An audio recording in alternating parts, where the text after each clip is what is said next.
என்னென்ன மலர்களை எல்லாம் உபயோகிக்கக்கூடாது, தவிர்க்கலாம் அப்படின்னு சொன்னால் என்ன சுவாமி என்ன மூர்த்தம் என்பதை தெரிந்து கொள்ள வேண்டும். ஒவ்வொரு சுவாமிக்கும் ஒவ்வொரு வகையான புஷ்பம் ஆகாதுங்கிற மாதிரி சொல்லியிருப்பா. உதாரணத்திற்கு விநாயக பெருமானுக்கு பார்த்தா துளசியினை கொண்டு அர்ச்சிக்க கூடாது அப்படின்னு சொல்லியிருப்பா.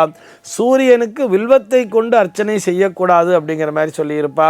சிவபெருமானுக்கு தாழம்பூ கூடாது அப்படிங்கிற மாதிரி சொல்லியிருப்பா.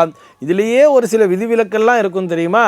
விநாயக பெருமானுக்கு துளசி இலை கூடாது என்று சொன்னால் கூட அந்த விநாயக சதுர்த்தி நாளன்று, அந்த விநாயக சதுர்த்தி விநாயக பூஜை விசேஷமாக பண்ணுறது எப்போ பண்ணுவோம், பிள்ளையார் சதுர்த்தி நாள் அன்றைக்கி பண்ணுவோம் இல்லையா. அந்த நாளிலே ஏக விம்சதி பத்திர பூஜை என்பதே உண்டு.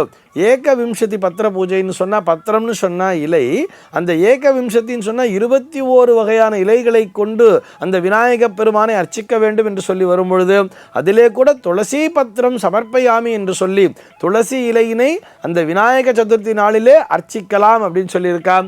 மற்ற நாட்களில்தான், சாதாரண நாட்களில்தான் விநாயக பெருமானுக்கு துளசி இலையினால் அர்ச்சிக்க கூடாது.